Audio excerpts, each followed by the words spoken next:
Good Thursday morning. Welcome to 2022 and welcome back to Commentators Corner. Tyler Reedy and Brendan Preisman here with you to start the new year. Brendan, good to be back. Good Christmas break.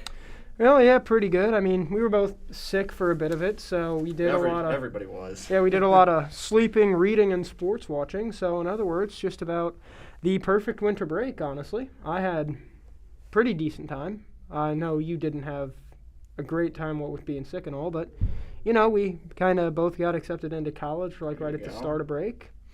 Watched a lot of football. I retook the lead in NFL predictions, which was a wonderful New Year's present from you. Thank you for that. Notre Dame gave Oklahoma State a wonderful Christmas present of their own. And, yeah, the college football playoff happened, so we certainly have a lot to talk about. Yeah, so actually let's start with prep basketball. Got some things to talk about from over the break. There have been a few games since we were last on the show here. Last one was the Metro Holiday Tournament. Prep beat Millard West in the round of 16 to get to Baxter Arena, but then fell to Omaha Central 58-53 on Tuesday, December the 28th. Martell Evans had a career-high 22 points, but it was not enough as Junior Jays struggled a little bit, had some costly turnovers, a lot of missed free throws, some things to clean up, but an opportunity to hit the reset button coming into this week. Tomorrow night, we've got the Omaha South game. They come to the Hyder Center. Brendan, you'll be on the call with that one with Jackson Cohout, who will be making his CPSN debut. So excited for that one. And then Saturday night, this is one you've always got to watch as a potential trap game. Millard South can play anybody tough. They played Millard North extremely tough in the state tournament last year. They gave Prep a little bit of a run in the first half of that game last year and also beat Prep a couple years ago on a buzzer-beating last-second shot. But this weekend, a chance for Prep to beat an Omaha South team that's been kind of hanging around at the top 10, definitely in the Metro top 10. And then Millard South, a team that can be stingy, but a chance for Prep to try and put them away and start 2-0 in the new year. And, yeah, a 2-0 start is certainly something they've needed. We've both been talking about this team for a while now, and both of us came to the conclusion a while ago, I'd say, that this team isn't quite up to the level of last year's. First started to realize kind of the cracks in the facade a little bit against Millard West. Won by 4. Did hold Millard West to 27% from three-point and forced 15 turnovers. But they were up 15 or so, I'd say, in the fourth quarter and then slowly gave it all back. Millard West very nearly stole that game that really they shouldn't have even had a chance to steal. That was followed up by a blowout loss to Gretna that we both ended up agreeing was probably just Prep overlooking that game completely to get to Christmas in the Cage, which ended up being a blowout. Okay, everything's back on track, right? Not really. Played Millard West again, only a 5-point win. You mentioned Millard South playing Prep pretty tough. Millard West has done a great job of that, too. Yeah. Prep needed to shoot 67% from the field to beat them by 5. Casey O'Malley went 8 for 8, but you're not going to get that from Casey every game, and they didn't against Omaha Central. Did force 15 turnovers, but as you mentioned, free throw struggles. Central shot 75% from the line. Lots of turnovers. Just all around a little bit sloppy, which is not something you normally expect to see from a Prep team, especially this late into the season. That's now 8-9 games in. Yeah, for sure. A lot to clean up, but back on track. And we definitely agree, talking about the Junior Jays a couple nights ago, that they need to find a couple more guys that can score consistently because you know Martell is going to give you 15, 20 a game. Luke Jungers will probably score anywhere from 10 to 20, maybe even 25 if he can make some threes. But after that, it gets inconsistent. We saw Casey put up 21 in the second Millard West game, but then against the Central game, he was in the single digits.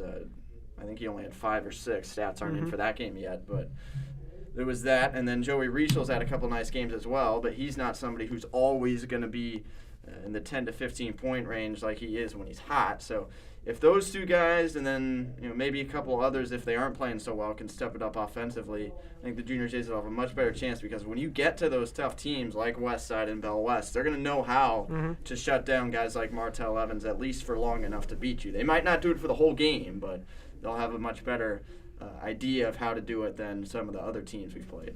And I think that you could look out for Joe Sudbeck to be one of those next scorers, too. He had 12 points in the Gretna game, one of the lone bright spots. A really good shooter, maybe the best on the team.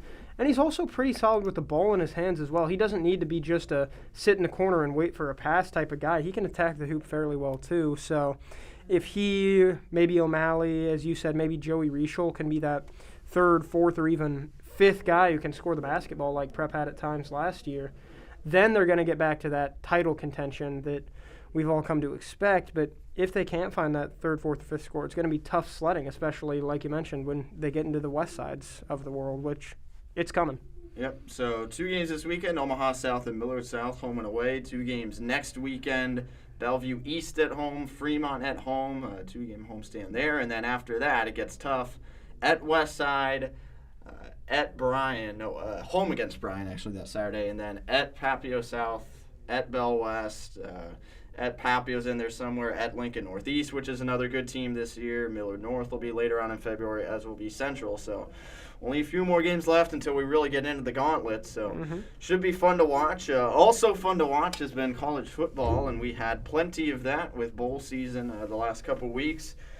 I'll run through that real quick, and then we can get our reactions to that. New Year's 6, college football playoff, the Cotton Bowl. Top-ranked Alabama took down fourth-ranked Cincinnati 27-6. Brian Robinson, Alabama running back, finished with 198 rushing yards. And Sauce Gardner, the standout Cincinnati corner, a surefire first-round pick, finished his Bearcat career without ever allowing a single passing touchdown against him. That is incredible, yep.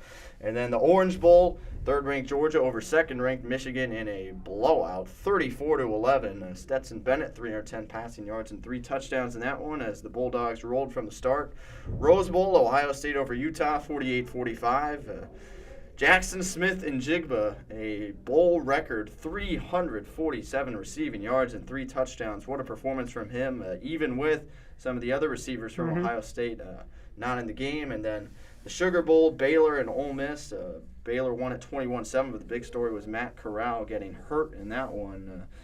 Getting some validity and credibility to some of those guys that have been opting out this past season. You saw what Kirk Herbstreit said about, this generation of college football player doesn't love the game as much along those lines. Well, there was a little bit of more credibility to those players after what happened to Matt Corral. I wonder why. Yeah. Peach Bowl, Michigan State and Pittsburgh. Speaking of players opting out, Kenny Pickett, the quarterback from Pitt, and Kenneth Walker III, the running back from Michigan State, 2 of the best players in college football, both opted out. Still a pretty good game, though. Michigan State won at 31-21 as they sealed the game on a 78-yard pick six in the final minute. And then the Fiesta Bowl, the one I don't like talking about too much. I don't blame you. I'll have to. Notre Dame had a 28-7 lead in the first half, and Oklahoma State stormed back to win it 37-35 over the Fighting Irish. It's quite a fun quarterback duel, though, regardless of the outcome. Spencer Sanders, 371 passing yards, 125 rushing, and Jack Cohn, 509 passing yards and 5 passing touchdowns. So, Brennan, what did you think of the bowl games, New Year's 6? Well, they were incredible to watch. I saw this tweet from Ryan McGee, I think came out yesterday, maybe earlier this morning, but it was basically like, hey, to all those Scrooges who always say, oh, there's too many bowls, I don't like watching so many bowls. Just shut up and let us enjoy the college football, which I personally agree with. College football remains one of the great American institutions, despite, not being fully ethical, maybe. It's still incredibly fun to watch all those games. I mean, just looking at my text to you, so here was the Saturday of the Notre Dame game. Saturday at 12:14. Here come the Irish.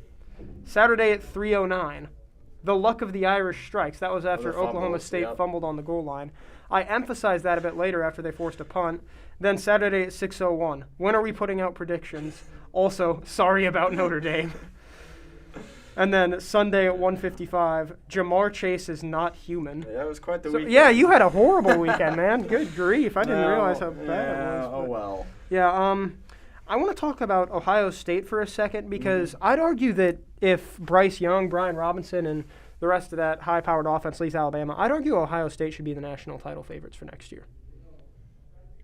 Yeah, I can see it. I mean, Like the thing is, you just know with Alabama and teams like Bama and Georgia, they're always going to have a top recruiting class. So I think Bama will probably be able to reload just fine, but Ohio State would be out there for sure. And it does mean that the SEC has more of a chance to cannibalize each other. Remember, Bama has to face Texas next year. That's not an easily winnable game. You sure about that? No. Did you watch this year? Have you watched next year yet? Okay. But Texas fans always say that. Yeah, looking at C.J. Stroud, you mentioned Jackson Smith and Jigba, who had some sort of a NCAA 14 my career game with 15 catches for 347 yards, which is an all-time bowl record and 3 touchdowns. How about the guy throwing him the football? C.J. Stroud, 37 of 46, 573 yards, 6 touchdowns. That's a Rose Bowl performance for the ages, too. And credit to Cam Rising for Utah, too, a team that really a lot of people didn't think had much going for him this year. Ends up leading them to the Rose Bowl, goes 17 of 22 for 214 yards, 2 touchdowns. Led the team in rushing with 92 yards and a score as well. That was fun. Kind of enjoyed the Kentucky-Iowa game as a guy living in Nebraska. Wandel Robinson caps off his college career with 10 catches for 170 yards, including one that set Kentucky up at the goal line for the touchdown that ended up being the game winner. So that was fun. I will say Cincinnati acquitted themselves nicely. At least I thought they did. It was, third quarter, and it was still 17-6 Bama. Bama's throwing picks. Bama's punting. That was not a game that was over by halftime as many had feared it would be. I mean, Cincinnati turned the ball over on downs twice in the second half. They fumbled once in the first half. So, a couple more breaks go Cincinnati's way, and suddenly we're talking about how Bama escapes maybe. Cincinnati couldn't stop Brian Robinson, 26 carries for 204 yards, obviously. Desmond Ridder didn't play too well, had, I think, 5 passes batted down or something by that Alabama defensive line. But Cincinnati certainly looked like they belonged more than Michigan. Oh, yeah. I mean, looking at Michigan, they didn't score a touchdown until their last drive of the game. A 2-play 50-yarder, by which point Georgia had been like, all right, time to prep for Bama again. I mean, J.J. McCarthy, 7 of 17, 131 yards, a touchdown. Hassan Haskins held under 40 rushing yards. And Stetson Bennett torched him. I don't think there'd be any dispute to that. He played one of the best games of his career, I'd argue, especially given the situation. So, Georgia-Alabama in the title. It's another rematch. I'm not sure anyone's complaining, though. Unlike in years past, like when Bama played LSU in 2011, there were Oklahoma State fans who were saying, hey, wait a minute. We already had that game. Why don't we deserve a chance, When Bama and Georgia played in 2018, was it? When Tua was a freshman? 17, yeah. When they played there was a lot of complaints there, especially because I think that was the second straight year UCF had an undefeated regular season. Bama snuck in, I think, with 2 losses as the 4. I can't remember exactly what it was. But, this year I don't think there's any real dispute. These 2 teams are clearly 2 best in the nation. They both deserve to be here. I'm not sure I agree with Georgia being favored by 2.5, but I guess I'll live with it. I still think Alabama wins it, though. Yeah, Georgia trying to get its first national title in 41 years. 1980 was the last time going back to the Herschel Walker days. And I think the drought's going to continue. Bama offense is just too hot right now. They had the big one against Georgia in the SEC championship game, the 41-24 win. Kirby Smart is also 0-4 against Nick Saban. That's another thing. Yeah, it's the Nick Saban assistant curse. Yeah, exactly. And Alabama offensively can just beat you in so many ways. Georgia, we know about the run defense, so if Brian Robinson isn't going, we know about Bryce Young. He's the Heisman. He can throw the ball around with ease, and then if the passing lanes, for whatever reason, aren't there, like they weren't at times against Cincinnati, they can turn and give it to Brian Robinson. So I think Bama just has more ways to beat you than Georgia does. And I agree. It manifested itself in the SEC title game, and it'll manifest itself again Monday night. I think Bama wins. Yeah, Bama threw the ball 44 times in the SEC title game and still rushed for 30 more yards than Georgia's season average for yards given up, rushed for 115. And I think the key there is going to be the turnover battle. Brian Robinson is about as dependable back as you're going to get in college football, especially in this, pass-happy style college football that we see now. 249 attempts, over 1,200 yards, 25 away from 1,314 touchdowns. Bryce Young has only thrown 5 picks this year. The Heisman Trophy winner has also thrown 46 touchdowns. Stetson Bennett threw 2 picks in that SEC title game. So I think that the turnover battle is going to be key because so much of these games ends up coming down to, like, who's more comfortable. A couple days ago, it was the 16th anniversary of Texas' last national title win. And, you know, all the highlight plays from that game, you know, you've got the Vince Young touchdown runs, obviously. You've got the Michael Griffin interception in the end zone. But you've also got the Reggie Bush lateral that ended up costing USC probably 7 points and allowed Texas to take the ball down the field and score. Like, USC just didn't look as comfortable as Texas in that game. That's probably why they lost. And I think something similar will happen here. I think Georgia, especially on defense, is probably more talented than the Crimson Tide, but the Crimson Tide are just, by now, so unflappable. They're so used to pressure that it's not really going to matter. And I think they pull another championship out of the hat for Nick Saban. I think that would be number 8 for him. Right? Sounds about right. I'm going 24-17 Crimson Tide. 24-17, okay. Yeah, it could be a bit of a defensive struggle. I'll take 31-24 Bama. I'll go with that. But yeah, both have them ahead by 7. I just have one more touchdown on both sides. So yeah, I think along the same lines. Speaking of score picks, this is one I need to work on a little bit. The NFL, you have pulled a game ahead of me thanks to the Miami Dolphins not beating Tennessee. I'm starting to question myself for picking that game. But I am too. Yeah, oh well, we've got a chance to atone for it this week, and then I think we'll carry it over into the playoffs as well. Might as well, yeah. You are ahead, so you will pick first here today, starting with the 2 games on Saturday. Let's go. All right, so the first game up is an AFC West divisional game where neither team has too much to play for. The Broncos have already been eliminated, and the Kansas City Chiefs need some help to get the 1 seed.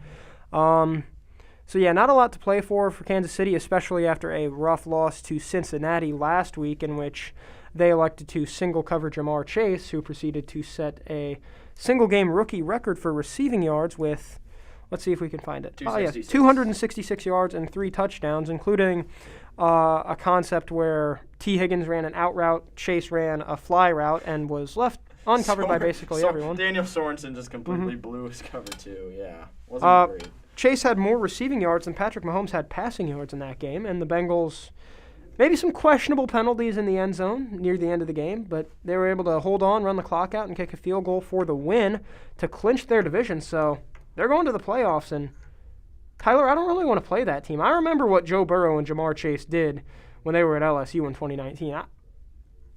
I'm not saying we will, but we definitely could see a repeat of that. As for the Chiefs, though, they proved that their offense is back to full form, and the Broncos' offense is nowhere near full form. They lost to the Chargers 34-13 last week. I've got Kansas City 28-17. Yeah, this one's pretty simple. Patrick Mahomes has not lost to Denver in his lifetime. That goes all the way back to his very first NFL start at the end of 2017. Oh, yeah, I remember that, because that was when everybody was like, wait a minute. This guy's good. Oh no. Yeah. Oh, no. Yeah, that Week 17 game. Was that the one he threw it left-handed? No, that was Monday Night Football 2018. Okay. But I think Patrick Mahomes will continue his dominance over Denver. Chiefs win by 2 touchdowns, 27-13 to kick off Week 18. Next Saturday night, another divisional matchup between 2 teams that I think are in the playoffs. I'm not sure if the Eagles have clinched. Eagles clinched? Yeah. Oh, they have. Sweet. Yeah. So it is Cowboys Eagles, 2 teams already in the playoffs. The Cowboys' tough loss last week to the Cardinals. There was fumble that wasn't reviewed because Mike McCarthy burned all his timeouts, and Cowboys ended up losing by 3 thanks to Kyler Murray, who stays undefeated at AT&T Stadium in his high school, college, and now professional careers. Eagles, a solid team, a playoff team, squeaked by the football team last week. Jalen Hurts squeaked by injury after a railing in the stadium collapsed and a bunch of fans nearly fell on him, so glad everybody's safe there. But the Eagles, unfortunately, are not going to be safe in this game. The Cowboys just have too much high-end offensive talent for the Eagles to win. I've got Dallas 24-20. Yeah, it definitely could be a little closer than one might think. Cowboys have not been great offensively aside from the big outlier on Sunday Night Football against Washington where they put up 56. But Philadelphia, I mean, they've been fairly consistent on offense. They haven't really played anybody as of late, but we know they can run the ball, and I'm sure they'll be able to a good amount against Dallas. But Cowboys just have more experience. They're headed to the playoffs. They have things to play for, and I think they'll beat the Eagles 24-17. Next game up, starting off Sunday with the Packers versus the Lions. The Packers have already clinched the 1 seed in the NFC. The Lions have already clinched a spot in everyone's hearts as the lovable loser of this year. Actually put up a near scoreigami game against Seattle last week, 51-29. Amon-Ra St. Brown, 8 catches, 111 yards, and a touchdown for him. That helped win some people their fantasy leagues, is my guess. A rushing touchdown, too. What? Okay, yeah. So Lions had a crazy, chaotic game last week. Packers really didn't. Their game was much more straightforward, a 37-10 drubbing of Minnesota. I think this game will go along similar lines. The Packers don't have anything to play for at this point, but as far as I'm aware, Rodgers is still going to play. And we know what normally happens when Aaron Rodgers plays the Lions. 31-14 Green Bay. Yeah, these Week 18 games are tough because we don't really know how much the starters are going to play, and I think that's kind of the case for Green Bay. Looking at some of the fantasy projections, guys like Devontae Adams, Aaron Rodgers only getting about half of what they usually would, so it's tough to tell how much these guys are going to play, but they'll play enough, and even if they don't, I think Green Bay still has enough to beat Detroit.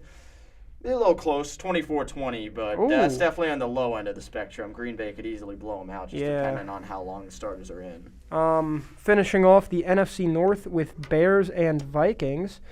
Vikings, already mentioned, got blown out last week by Green Bay. The Bears destroyed the Giants, which I'll give myself credit for starting the Chicago defense in that game.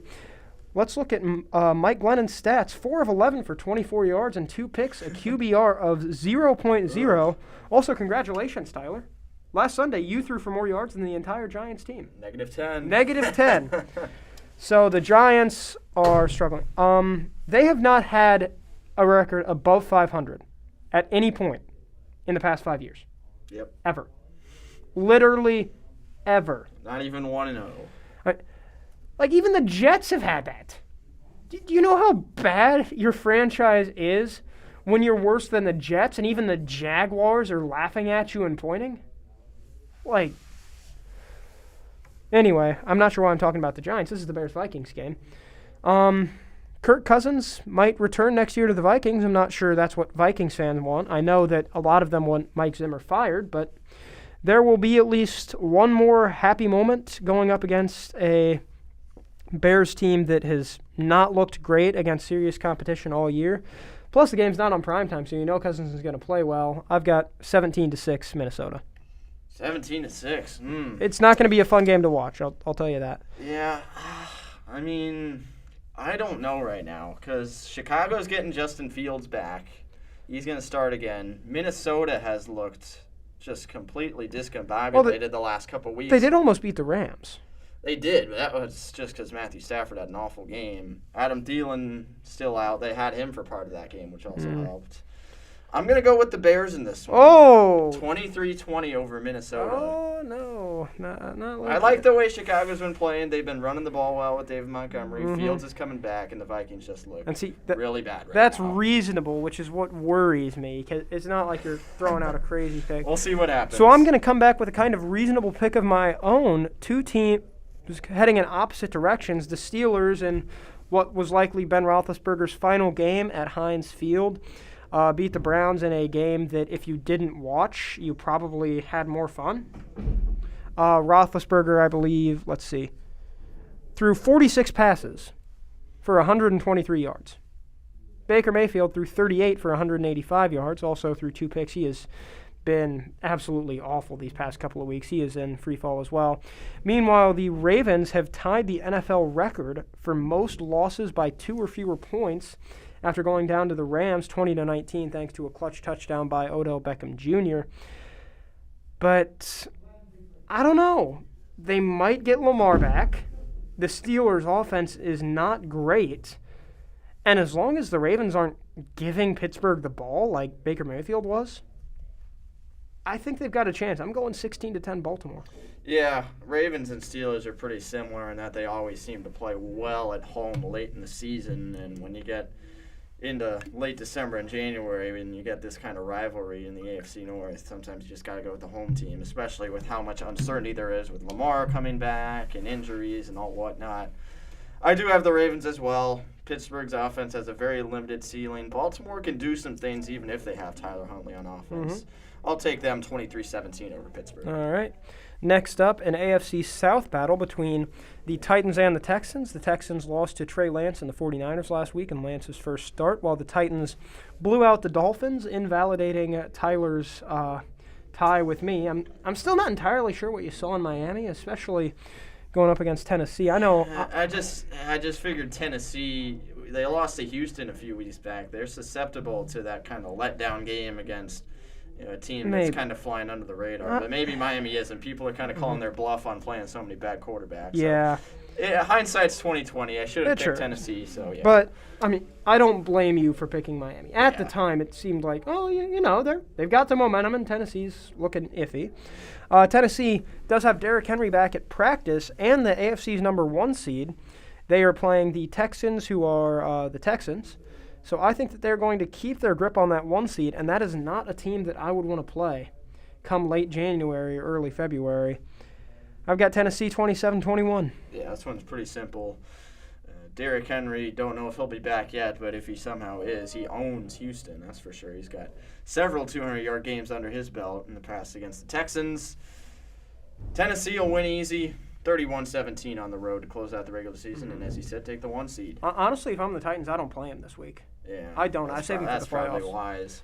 Seahawks Cardinals in an NFC West battle. The Cardinals, as I mentioned earlier in the podcast, beat the Cowboys 25-22, and the Seahawks were on the other side of that incredibly fun scoring Lions game, won 51-29, excuse me.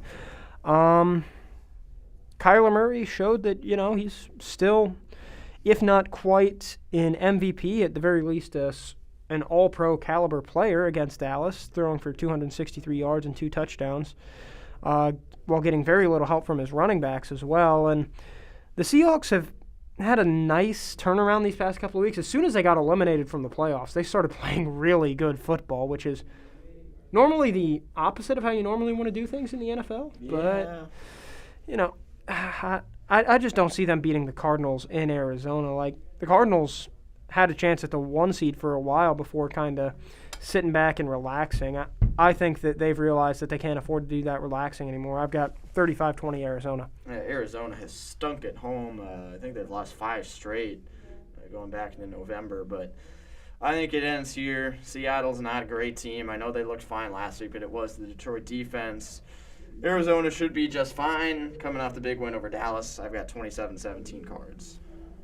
Yep, next up, AFC South, Colts Jaguars. Indianapolis coming off a very tough loss to the Raiders.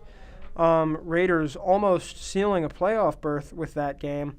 First game all season that Jonathan Taylor's rushed for over 100 yards, and the Colts have lost. But the Colts do still kind of control their own destiny as it comes to the playoffs. They are going up against the Jacksonville Jaguars, who have had a messy season, I think would be a good way to say it. Trying to find their game. Who'd they play with? Oh, yeah. They let the Patriots put 50 on them. That was fun.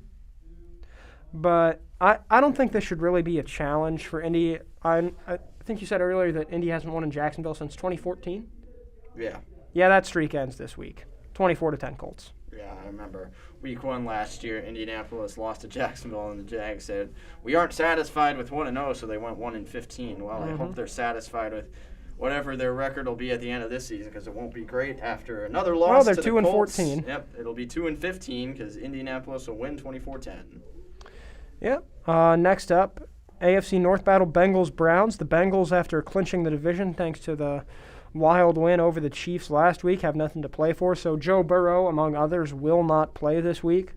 Mayfield, as I mentioned, has been playing awfully these past couple of weeks. But if the Bengals don't have most of their starters on offense, Mayfield can at least beat that, right?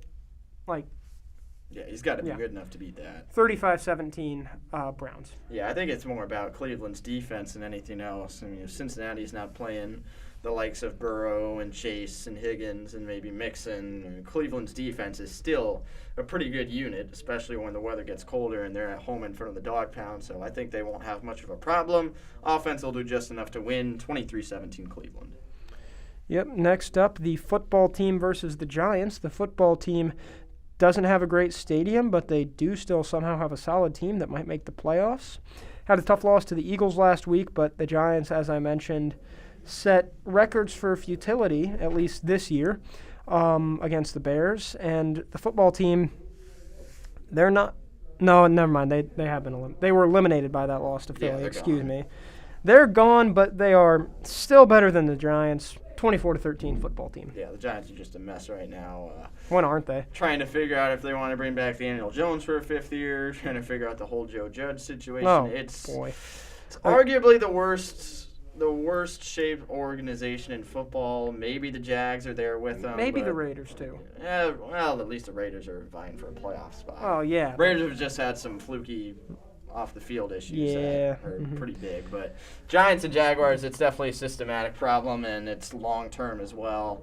Washington will win at 23-13 pretty easily. Yeah, speaking of the Jags, like their fans are planning to wear like clown suits to their game this weekend against the Colts to protest ownership retaining their general manager.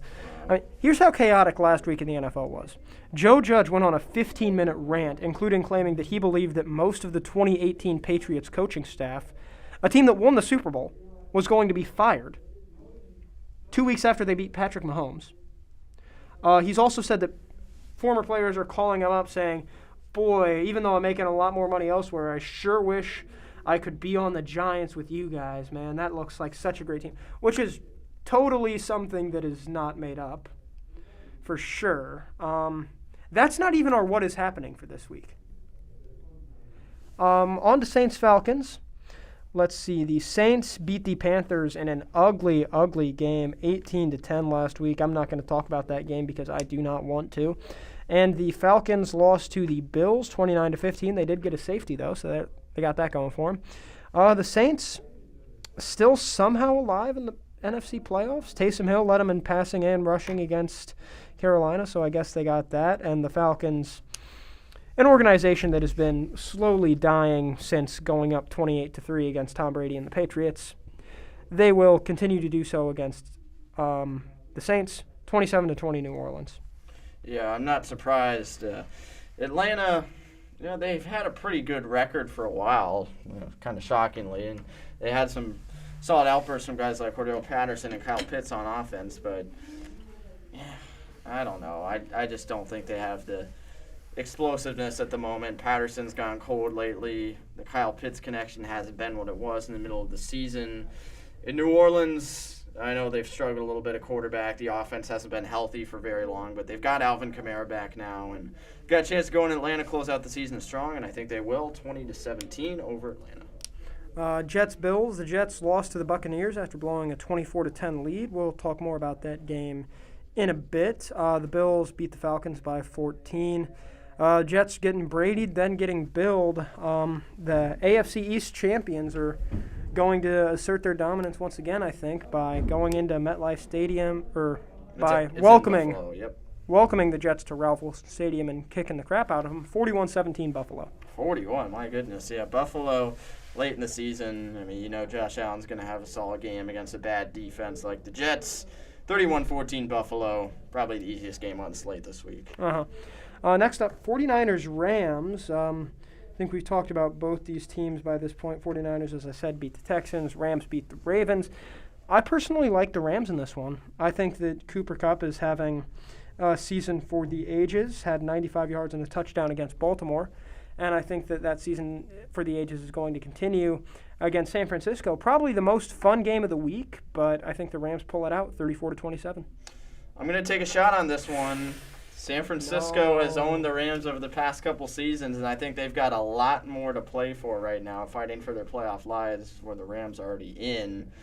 San Francisco, they've got an offense to contend with. If they can get – is Jimmy G coming back this week? If they're starting Trey Lance, I won't go. Let me double-check Jimmy G. Well, they look pretty good with Lance. Yeah, but I don't think he's good enough to beat the Rams. He returned to in practice. Yeah, I'll throw it out. Rams win. If Jimmy G was fully healthy, I'd take San Francisco, but I don't know if he's going to be able to play even up to his full capabilities. So I'll take the Rams. So there's still a chance for a tie, barring us. Well, we're not done yet. Yeah, barring an odd number of differences between us in one of the next 3 games. 27-20 Rams. Yeah. Patriots Dolphins. The Patriots traveling to Miami in January. We all know what happens here. 21-17 Dolphins. Okay, so there will be a difference. Okay, I mean, I don't think Miami has the upside to do it. And it's Bill Belichick against a young quarterback. At least when he was losing to the Dolphins back in the 2018, 2019 days, he was playing older quarterbacks that kind of knew what they were doing. I don't know if Tua is quite there yet. I know we beat them in week 1, but that was much longer before the Patriots found their identity on offense. I think they have it now, and I think they'll take care of Miami 23-13. Not much of a problem there. The defense is good enough to hold Tua down. So there's an odd number. You might be right, unless there's still more changes. Panthers-Buccaneers, this is not going to be the one to change. Mm-hmm. Buccaneers, despite lots of struggles at receiver, still one of the best teams in the NFC. Panthers, they're not. 28-14 Tampa Bay. Yep, another easy one. 27-13 Tampa. Bucs are great, even without Brown. Carolina stinks, especially without McCaffrey. Mm-hmm. That easy. Yep. All right, so the final game of the season, of the regular season anyway, is Sunday. Yeah, there's no Monday night game. Nope. The Sunday night game, Chargers versus Raiders, in what has basically become a win and in game for the AFC West rivals. Raiders, narrow win last week. Chargers won fairly easily against the Broncos. This is a play-in game for the playoffs. You know both teams are going to give it their all. I think the better team wins. 27-24 Los Angeles. That is the exact score I have. 27-24 Chargers. Okay. So. Yeah, I think Brandon Staley has proven this season that he knows how to game plan for the big ones. He beat Kansas City on the road. He beat Cincinnati on the road. He's beaten some quality teams at home, like Cleveland and Pittsburgh, who aren't great teams, but are definitely not teams to mess with. They have good defenses. Pittsburgh's more quality than Cleveland. Yeah, they have good defenses, and he carved them up. So I think Justin Herbert has the full slate of weapons at his disposal once again. Showed it off last week against Denver, and I think the Chargers, like you said, better team, better coaching, better game plan, they'll win it. All right. So either I win by 3, I win by 1, or, God forbid, you win find a way. by 1. I don't know. The Rams game is in L.A., and I picked the Patriots and the Bears. Those are my 2. I don't know. They're going to Minnesota. Anyway, should we, real quick before we have to get to our next class, should we get on to what is happening? We should. That's a good idea. I think we should, and boy, oh boy, was it an interesting one. If you've been living in this world at all over the past couple of days, you will know what we are about to talk about. Sunday afternoon, some interesting tweets from people covering Tampa Bay versus the Jets started leaking out. Antonio Brown has left the football game. At first, I was like, oh, wait, real quick. What is happening? That was what you were like when you saw that happen. Yeah, it kind of was. It was. Well, wait, did he make him? Did you do like what a baseball player does when there's 2 outs? He catches a pop fly and throws it into the stands because he doesn't realize what. Did he like catch the ball, go down, thought he was touched, and then just like toss it to a ref or something? No. It was not a mental leaving. It was a physical leaving. Shortly after those tweets, videos started leaking out. Brown taking off his jersey and shoulder pads, taking off his undershirt, taking off his gloves, throwing them to the fans, and doing jumping jacks in the end zone as he walked out of the stadium. Supposedly, security thought that it was a fan, and they were prepared to tackle him before they realized that it was indeed Antonio Brown. Bruce Arians, in his post-game presser, immediately said that Brown was no longer a Buccaneer. That has not been borne out by their roster moves. Brown has not been cut yet and is still on the roster. Whether or not Tom Brady has anything to do with that remains unknown. But Brown's side of the story has started leaking out as well.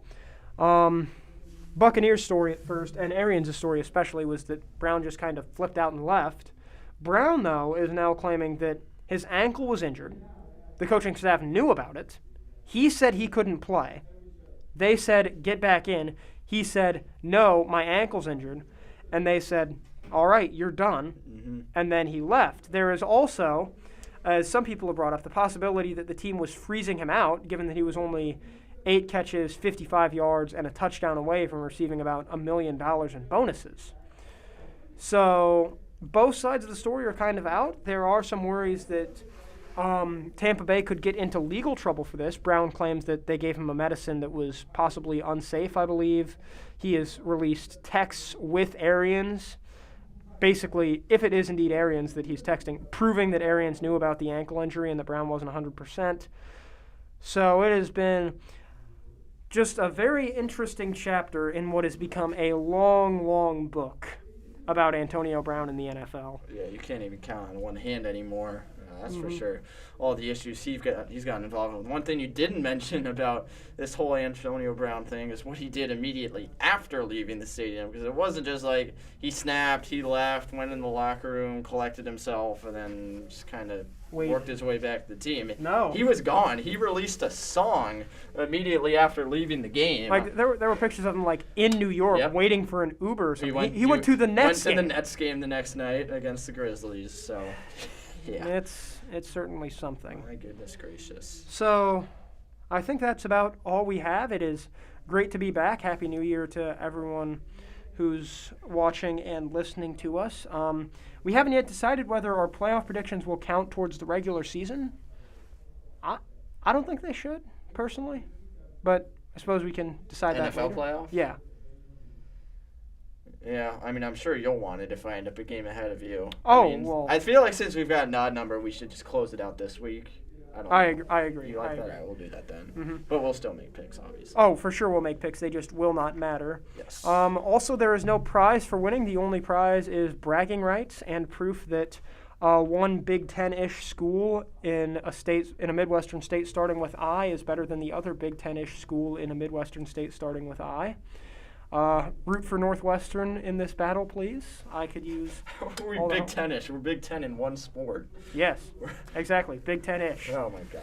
Anyways, thank you all for tuning in again. Happy New Year. A lot of sports to watch. Prep basketball Friday night. I'll be on the call for that. Tyler, I believe you'll be on the crew helping. Doing the floor camera. Yeah, floor camera. Have fun with that. Let's see, another game Saturday for the Junior Jays. College football championship game will be Monday night, Bama versus Georgia. Next week, we're going to have playoff picks, some NBA talk. You could maybe talk about the MLB strike a little bit if you have anything you want to say there. Maybe get some hockey in there. Obviously, college basketball. Obviously, some college basketball. Yep. A lot more prep stuff, but we certainly got a lot to talk about, and we're glad that you all want to listen to us. So, Tyler, if you want to close us out. Yep, that's about it. Have a great weekend, everybody. Tune in the prep games tomorrow night and Saturday night. Millard South Media does live stream their home games on YouTube, so you'll be able to watch the prep road game on Saturday as well. We got 2 games this weekend, a lot going on in the sports world. We'll keep you up to it. As you said, some more basketball, hockey, maybe baseball talk next week. So stay tuned. We'll have it all for you up until the middle of May when the school year ends. So pleased to be back with you for a second semester here. Have a great weekend, everybody.